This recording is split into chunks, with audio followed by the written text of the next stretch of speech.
Now, on to a compelling story on the well-talked-about case of Andrew Mallard. No doubt you've heard of the court's wrongdoing against this poor innocent man, which resulted in almost 12 years of his life behind bars. So where did it all go wrong? Who was responsible for this wrongdoing? Why did the legal system fail? It all began back in May 1994 when Pamela Lawrence was murdered in her jewelry shop in Mossman Park. Andrew had recently relocated to a flat he was sharing with a friend in the area. Out of 136 suspects that were in the area and fit the vague description of a witness, they targeted Andrew Mallard. The police have taken advantage of his fragile state, Mallard suffering from bipolar disorder. It would seem that police were out to get him. It would seem they manipulated the truth, which influenced the media to distort the window through which people see Mallard. Now let's go to the scene of the crime. Thanks, Bob. So, what incriminating evidence was there against Andrew Mallard? Shockingly, it was very insubstantial and unreliable, and some are shocked that the prosecution was even allowed to use it, let alone accuse him on the basis of such evidence. The police used evidence of a videotaping of 20 minutes of an 8-hour interview of Mallard. They say in it he confesses to the murder and how he did it, though it says how the murderer would have done it, not how he did personally. The other key piece of evidence was police notes, which apparently say he confessed, although these documents were not signed by Mallard. The worst part was the police withheld evidence from the judge and jury that proved his innocence and had bribed people to stay quiet. The police had no forensic evidence, no real confessions or any DNA, but they did have a lot of evidence of his innocence. Although he had no alibi for the time of the murder, it is known he left a cab just before the murder happened and entered Ms. Englehart's flat, where he was staying, just after the time. A variety of explanations and at times said that he was confused or simply did not know. But when it was put to him that he may have committed the murder, he emphatically and repeatedly denied this and professed his innocence. Despite the violence of the murder, no blood was ever found on Mallard, who had no record of a violent history. There was another witness who saw Mallard on the day, at a time that would make it impossible for Mallard to have committed the crime. After being released on bail from his first interview, he was set up with an undercover officer named Gary, who attempted to find evidence of Mallard's guilt, a confession, weapon, or anything linking him to the crime. When that was unsuccessful, the mission was terminated. But not before Gary had planted jewelry from Pamela Lawrence's store on Andrew, and supplied him with a constant stream of cannabis, putting Andrew in an even more vulnerable mental state than he was already, making him an easy target. Now, let's cross over to the lab to hear about some of the forensics involved with the investigation. Thanks, Dallas. Well, what the prosecution called confessing, most people would call guessing.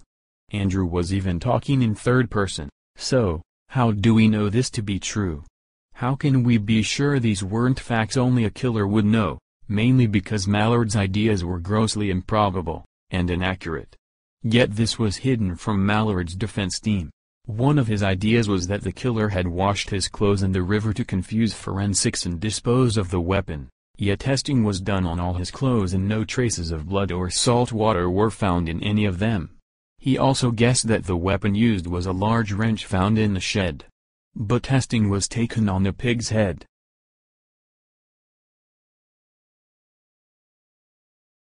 and concluded that this weapon couldn't have inflicted the type of wounds. Mallard also got vital details about the premises wrong, proving he had not been there. When he was asked how he could guess in such detail, he said, "Maybe I'm psychic. All the things I told you is what I imagined the killer would have done. I got inside the culprit's head. I got inside the killer's head." This proved his distressed state along with his innocence. Some very high-ranked people were involved in misconduct throughout this case. Some of them are: Assistant Commissioner Mallard planted evidence and told witnesses to remove inconvenient Bates, Senior Prosecutor, who ran the 1995 trial, faces allegations that he deliberately withheld and manipulated evidence. Falsely gained a search warrant against a potential witness. Badgered and fed facts to Mallard during the 8-hour interview and also lied under oath. The trial clearly was in favor of innocence, evidence-wise, but why was the conclusion guilty? To learn more, we have sent our journalist to the court. The case presented by the prosecution in Andrew's first trial was incomplete, as the information the prosecution revealed to the court was carefully selected in order to portray Andrew Mallard as unstable and capable of murder. Prosecutor Ken Bates was recorded saying over 80 times during the trial that Mr. Mallard had murdered Pamela Lawrence with a wrench. When he knew that forensic evidence had deemed this impossible, Mr. Bates literally had this information directly in front of him on his desk. As he spoke about Andrew Mallard using a wrench to kill Pamela Lawrence, Ken Bates said this repeatedly because he had seen a drawing by Andrew Mallard of a wrench, which he thought to be the murder weapon. It was later revealed, however, that Mr. Mallard had only drawn this picture after being beaten by police and was told that a wrench was used by an undercover police officer who called himself Gary and who had been staying with Andrew for 2 days previous to him being brought in for questioning by the police. The fact that this undercover police officer was feeding Andrew Mallard information on the murder that Mallard would not otherwise have been able to then repeat to the police officers who questioned him was left out by the prosecution in Andrew Mallard's trial. Up to 13 police officers were thought to be involved in the corruption of this case, resulting in a very biased and untruthful case, putting Andrew Mallard in the seat of prime suspect and behind bars. Now back to the studios. Thanks for that, Gavin and Shirl. After the initial trial in 1995, Mallard appealed to the Supreme Court of Western Australia. 2 years later, the Mallard family managed to get help from investigative journalist Colleen Egan. Egan managed to get the help from WA Member of Parliament, John Quigley, and QC, Malcolm McCusker, who were appalled at the manner the previous trial was conducted. This convinced them that Mallard was innocent. After intense research, they found new evidence to help clear Mallard's name. This included a draft of a police report that had never passed before the defense.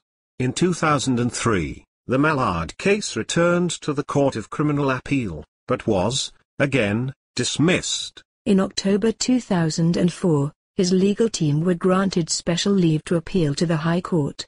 A year later, on the 6th and 7th of September, the appeal was heard and a retrial was ordered after it was revealed that the police withheld vital information from Mallard and his defense. Mallard was finally released on the 20th of February 2006, when the DPP decided to drop the charges against Mallard.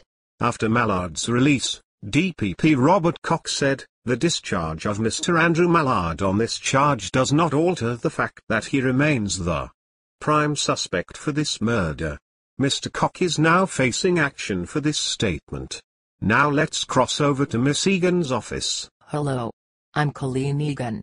I never stopped trying to prove Andrew Mallard's innocence, and it all paid off, eventually. After Mallard's release, in April, a cold case review discovered forensic evidence of another man, convicted of murder. Simon Rochford. He committed suicide in the Albany Regional Prison after being interviewed by the Cold Case Squad. Police nominate him as the likely killer, though the murder remains officially unsolved. Thank you for speaking with me. Thanks for your time, Colleen Egan. Now let's talk about the CCC. On the 7th of October 2008, the Crime and Corruption Commission released a report, which named 14 individuals of corruption.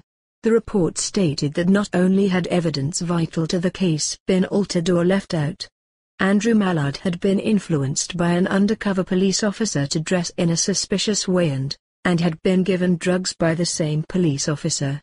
The undercover police officer had been issued the job to make Mr. Mallard look suspicious and to weaken him emotionally, so that he could be brought in by police for questioning. Subsequent to this report from the CCC, Mallard proposed to sue the government for $10 million as compensation for his 12 years in jail. He was sadly only given $3.5 million, a number Mr. Quigley says to be grossly inadequate. Now let's see to our specialists on the law. Thank you. Although it has many advantages, There are also many problems involved with the trial system. The three main problems are the expense of legal representation, the trial being a continuous event, and the problems concerning the judge and the jury. In today's money-concerned society, you will find that when it comes to a trial, being wealthy is a definite advantage. Not everyone can afford the legal representation they deserve. Barristers can charge up to $6,000 per day in court, and solicitors can charge up to $250 per hour. Although there are safeguards to try to prevent wealth from being an advantage, legal aid does not reach everyone who needs it due to the lack of funds. In the Mallard case, he would have had no legal representation until John Quigley offered, because he simply could not afford it. It seems today that most parties care more about winning than finding the truth, which defeats the purpose of a trial to serve justice. This means that some parties will do anything to win, even if it is not morally or legally right. For example, the police withheld information from Mallard and his defense team, which gave them the element of surprise. This gave them more of a chance to win, because the defense was not ready for this. Withholding information is against the law. Because trials are continuous events, they can become long, boring, and complex. This often results in people getting more confused as the trial goes on. This means as more evidence is collected and brought forward over a long period of time, a jury may just want to get the trial over and done with, rather than searching for the truth. In a trial situation, the judge can only play a secondary role to the jury. This can sometimes act as a disadvantage to the trial system, as a jury may not understand all the legal jargon that is said throughout the trial. Another problem with the jury is that they can be influenced by the presentation of a case rather than the facts. This may link back to the idea that a better, and more expensive, lawyer may present the case better, which also links back to the idea that they are more concerned about winning than anything else. The media can also heavily influence the jury, especially in larger cases such as the Mallard one, where the media plays such a large part of how the public perceived Mr. Mallard. When he was first convicted, he would have been portrayed so negatively in the media that when it was time for his multiple appeals, the jury would have a tainted view on him and maybe look past the facts the defense offered. Here are some specific examples of how the legal system failed Andrew Mallard. Limited police resources obstruct investigation, evidence convicting real killer not found until cold case was launched. The expense of lawyers. Mallard had no legal representation until John Quigley volunteered. Delays in date of trial. The witness got confused with Mallard's appearance. The accused was not aware of their rights. Mallard wasn't silent, but confessed under pressure. Parties are more focused on winning, not serving justice and finding proof. The prosecution withheld evidence to gain elements of surprise. The jury is easily swayed. Mallard's sketch of the wrench convinced the jury he was guilty.